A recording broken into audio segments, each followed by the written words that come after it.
This week, the Council for Regional Government Metro met with other Tri-County leaders to discuss changes to the region's supportive housing services tax. It's a program we've talked a lot about here on The Story in recent days.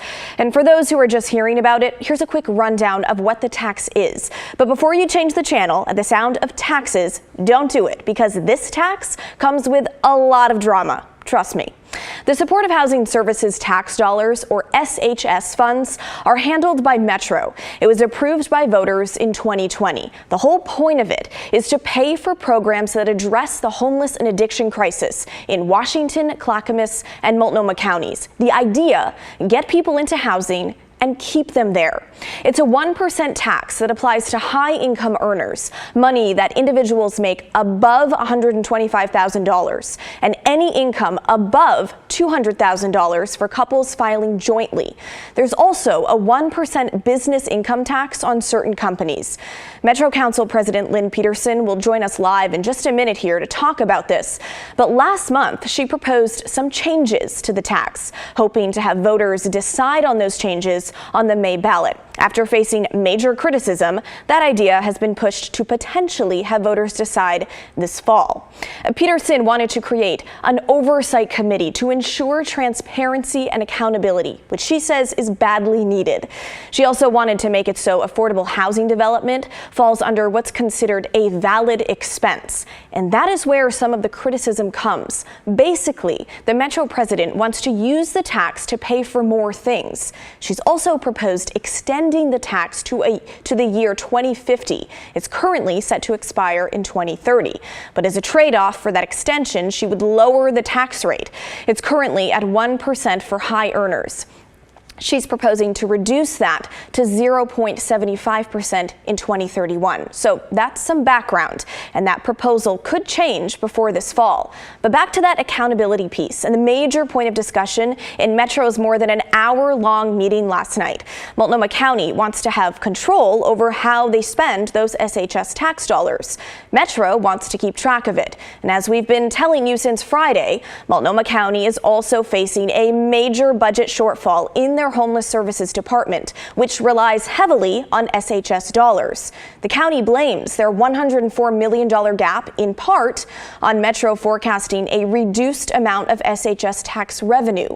Metro argues that if they were able to track how the counties spend those tax dollars, maybe Multnomah County wouldn't be in this position in the first place. All right, to help us get into all of this, joining us now live is Metro President Lynn Peterson. President Peterson, thanks for coming on the show. Good evening, and thanks for having me, Blair. All right, let's start with the friction point heating up between Metro and Multnomah County. Last week, County Chair Jessica Vega Peterson asked Metro for $30 million to help fill their $104 million budget gap in their homeless services department. So what do you have to say to her request? Well, we were surprised at the request because we've been asking the county to reform their budgeting to be more conservative, to provide stability to the services for real people. We've asked them to streamline the oversight and increase transparency so that we can all better manage our risks together as part of a regional system. And the answer from the chair has been no for several years. She's refused to provide data, details on budgeting, and importantly, the results. And as a result, put the county budget on a roller coaster ride over the last several years of overspending and then cutting. It's like basing the size of your monthly mortgage on the one paycheck that reflected your annual bonus. You can't afford that level of spending every month, right? And then asking your neighbors to chip in on the mortgage the rest of the time. So in your council meeting yesterday, you called the county chair's request for this money a, quote, admission of negligence. Can you explain that choice of words there? Yeah, it's essentially, as was talked about in your program yesterday, they used one-time money for programmatic funding that is ongoing. So if you essentially overspending. Okay, so my question for you, though, is should Metro have seen Multnomah County's major budget shortfall coming? You know, as I just said, we have been asking for reform for the last several years to be able to have insight into that. What Metro Council wants is a regional system system with real results for people, that manages the risks so that we provide that stability to people that need that stability. And so I'm just happy that many of our partners want the same thing. The county commissioners at Multnomah County, the mayors of this region, thought leaders all came together at the president's work group, as you mentioned, and really want to proactively together manage these risks. And part of that is being open and transparent about how the money is being spent. Why wasn't that type of tracking included initially? No, we've been asking for it as we move along in the creation of this program.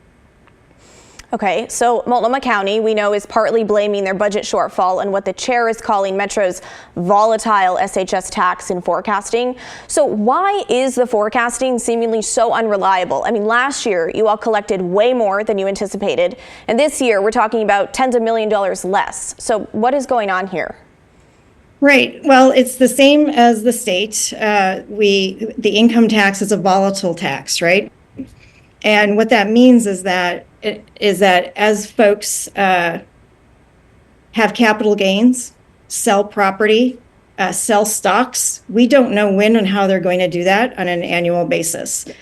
Some years people hold tight onto their money, and some years they're getting rid of it and spending that money. And that's when the tax comes through. So we don't know year to year how that works. And that's why the state has the kicker, is that volatility, is being able to work and manage that risk that the state has. We also do that, and we let the counties know that we are plus or minus $50 million on that estimate. And so we've been asking them to manage that conservatively and spend to a level that they are pretty sure they're going to have, and then figure out what to do if more comes in. So what do you have to say to county leaders and even service providers who are still steadfast in their thinking that the SHS tax should not be reformed? You know, I'm not hearing a whole lot from folks about not reforming. There is indeed a movement from the business community, from the providers, from most of the county commissioners around the region and the mayors, that reform has to happen. I think, you know, when we look ahead, we are all of those jurisdictions I mentioned are actually facing deficits in our own budget. And so we are all understanding how to manage through those deficits. And that means efficiency and cost cutting. It doesn't mean we're going out to our jurisdictional partners to fill a deficit, especially when caused by our own overspending. Okay, President Lynn Peterson, thank you for your time tonight. Thank you. Tomorrow, Multnomah County and the City of Portland are holding yet another joint work session talking about their response to homelessness. It's the 5th time the two governments have come together to talk about their response since 2023. I'll be there, and I'll bring you the latest tomorrow night. But first, we want to hear from you. Do you think changes should be made to the supportive housing services tax? Why or why not? And do you think Metro should have the power to track how Multnomah County spends that money? You know the drill. Email the story at kgw.com or call and leave a voicemail, 503-226-5090.